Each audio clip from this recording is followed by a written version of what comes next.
అన్నం కూడా తినేవాడు కదండి, వండుకున్నాను కూడా పారేసేసుకునేవాడు అండి. మరి కూలి పనికి వెళ్తే తిన్నట్టు లేదండి మేము. అయినా సరే దేవుని నమ్మకుండా నాన్న తిరణాలు చేసి అసలు నమ్మకుండా వద్దు వద్దు అని ఎవరు అడిగితే వాళ్ళకి 20,000, 30,000, 40,000, 50,000 బాగుచేతలకి ఆళ్ళకైతేసి బాగుచేతలకి ఇచ్చేసాడండి. వద్దు ఏసై దగ్గరికి వెళ్దాం అంటే బతికిచ్చేస్తాడా, నేను ఏసై బతికిచ్చేస్తాడా అని ఎదురుమతంగా మాట్లాడేవాడండి. ఇక కుమార్ దయ వల్ల, అయ్య గారి దయ వల్ల పెద్దయ్య గారు వస్తే అక్కడ రూబేన్ గారు ఇంటి కట్టుకోవటం అంటే అక్కడికి వెళ్ళానండి. అక్కడ కూడా చాలా గలిబిలు చేసేసిందండి.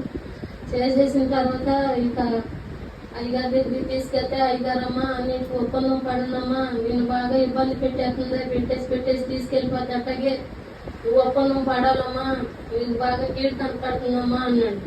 అయ్యగారు మీరు ఏం చెప్తే అది చేస్తాం అయ్యా, మేమేమంటే వింటామయ్యా, మమ్మల్ని చచ్చిపోయిందయ్యా, బతికిచ్చారయ్యా, ఏం చెప్తా చేయండి అయ్యా అని అయ్యగారు కాళ్ళ మీద పడి ఇక్కడ అడిగామండి. అయ్యగారు అమ్మగారు చేసిన ప్రార్థన వల్ల, ఇప్పుడు ప్రేమకుమార్ అయ్యగారు చేసిన ప్రార్థన వల్ల, సంఘ బిడ్డలందరూ చేసిన ప్రార్థన వల్ల యేసు వారి ముట్టి మమ్మల్ని స్వస్థపరిచి